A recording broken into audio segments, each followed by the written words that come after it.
É porque ele tá filmando. Brasileira, da André, da Júlio, deixa eu a desligar a Inê, câmera. que é o que mais gosta de vocês porque não entende português. Tá, essa saiu agora, porque vocês pediram, mas a ideia era de que, pra mim, é muito importante, até porque eu sou jovem, não sou um velho de 60 anos ainda, mas poderia vir a ser muito chato vir a um país passear e que tem um cara falando 24 horas por dia. Poderia vir a ser muito chato, a gente tenta fazer isso da forma menos chata possível. Porém, eu não acho que no caso de vocês, eu acho que no caso de vocês tem muitos motivos para não ser muito chato. Por quê? Porque tem muita coisa para aprender nesse país.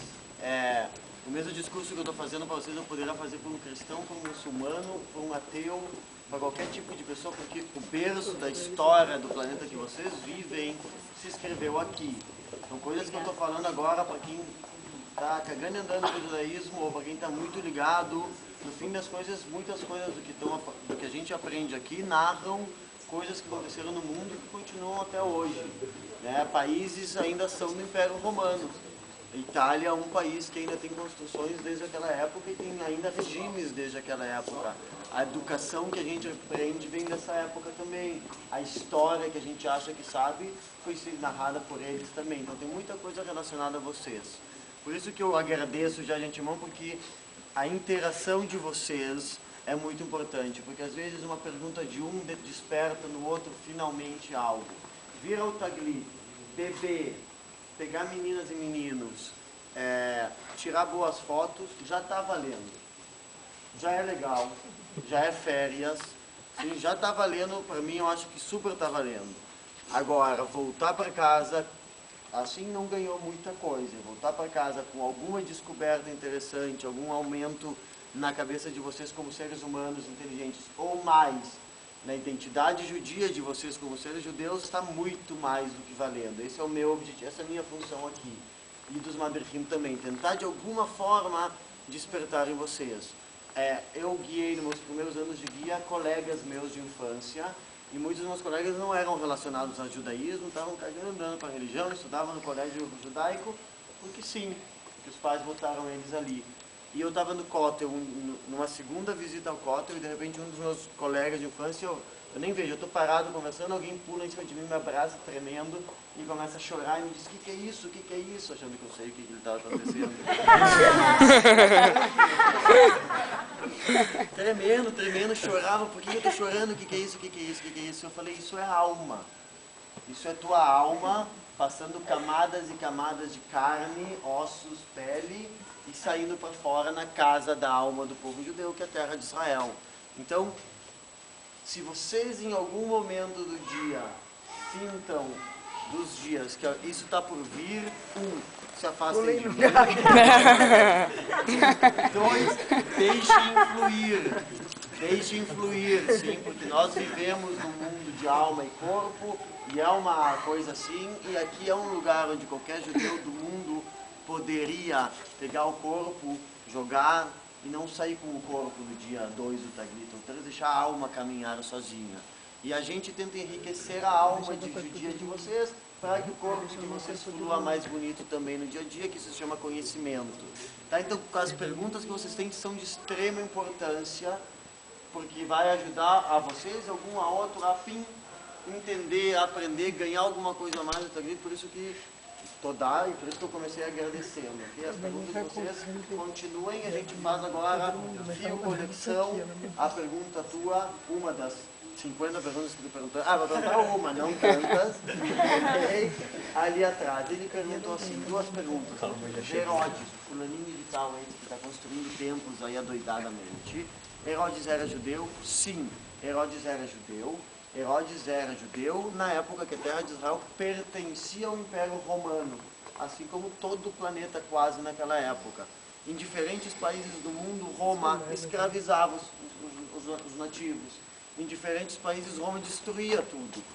Roma, quando conquista a terra de Israel, se dá conta que tem um potencial muito bom aqui, chamado judeus.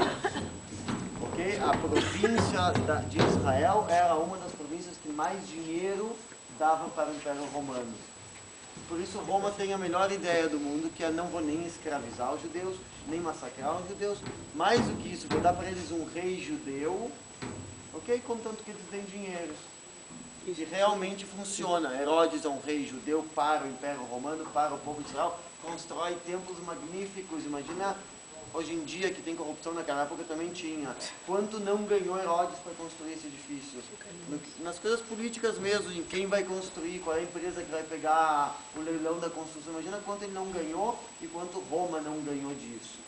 Então Herodes constrói, os judeus estão felizes, Roma está feliz. Quando Herodes morre, não tem mais um personagem tão corrupto e bondoso como Herodes. Tipo Maluf. Então, colocam governadores diretamente romanos aqui. O governador romano já é muito mais... Ele não é judeu, ele está cagando e andando com os judeus. E aí começa o fim dessa época, a época do segundo templo. Essa época os governadores põem restrições. Um governador acorda de manhã e fala, sabe o que? Eu quero uma estátua de Afrodite naquele templo deles. Colocam uma estátua de Afrodite, revoltas e revoltas. E começa a pegar fogo a harmonia de Jerusalém, baixa imperadores romanos, governadores romanos. No ano 66 chega o máximo dessa conquista, dessa época assim, incandescente, que vai dar origem ao que se chama Grande Revolta. A Grande Revolta é o povo judeu contra o Império Romano. Começa com a guerra interna entre os judeus pobres e os judeus ricos. Os judeus pobres moram no bairro alto ou no bairro baixo? Que tem teto ou não tem teto? Tem teto, tem telhadinho bonitinho? Não, é um bairro de pobreza mesmo. Vocês ontem, alguém chamou a atenção ontem ou anteontem, que alguém falou, tinha que pagar para entrar no templo, senão a gente viu moedinhas do meio shekel. E sim, tinha que pagar. Quem pagava para quem?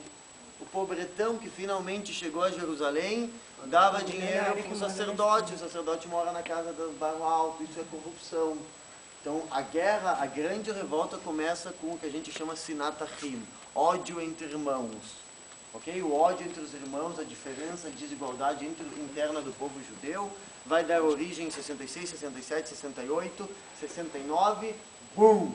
Anos 70, já é o judaísmo lutando contra Roma. Mas o conflito era só financeiro?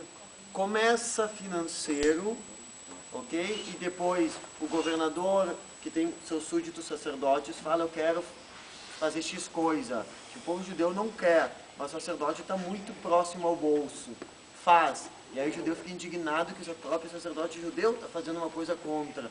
E começa aí. Eu não digo dinheiro, desigualdade. Não necessariamente o dinheiro, mas a desigualdade que tinha entre eles.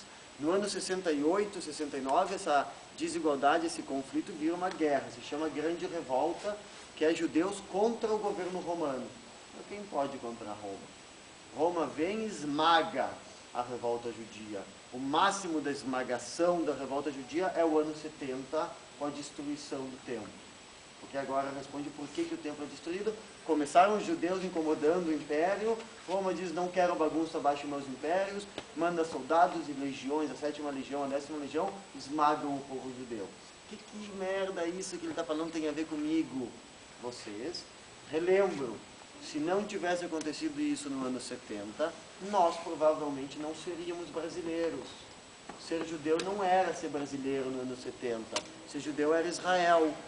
Somente a partir do ano 70, acreditem ou não, o judaísmo sai de Israel e se espalha pelo mundo inteiro até chegar às casas de vocês. Então sim tem a ver com vocês a destruição do ano 70, porque começa uma nova etapa do povo judeu.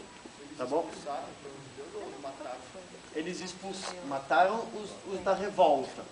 Né? Durante os combatentes, os rebeldes, morreram a maioria. O povo é exilado de Judeia. Não de toda a terra de Israel, nos confins do deserto podia ter judeu, mas a capital judia é Judeia, esse centro do país. Os judeus são exilados da Judeia, muitos levados para Roma e de Roma para outros países. Nós vamos visitar o Museu da Diáspora, diáspora é o nome para o exílio, e vamos entender os próximos passos já fora de Israel. Mas voltamos para Israel. Nessa desigualdade, existiam 3 classes sociais que a gente precisa falar delas antes de entrar nessa próxima exposição. 3 classes sociais dentro do povo judeu, pré essa revolta. Uma se chama saduceus, Sidukim em hebraico, são os sacerdotes. cheios do dinheiro, os únicos que sabiam, os que viviam perto do prato cheio. E os que faziam, não todos eram corruptos, não me entendam mal, mas eles sim tinham uma vida social um pouco mais alta. Os do meio são os fariseus, Purushim. Jesus é visto como um super fariseu, talvez o fariseu mais famoso do planeta Terra. Jesus, que nasceu como um fariseu. Há uma camada social de intelectuais, de pessoas que sim se interessavam, mas não têm o mérito de ser saduceu. Por isso a rixa entre o sacerdote e essa história. A terceira camada se chama essênios, Isiim. Os essênios falavam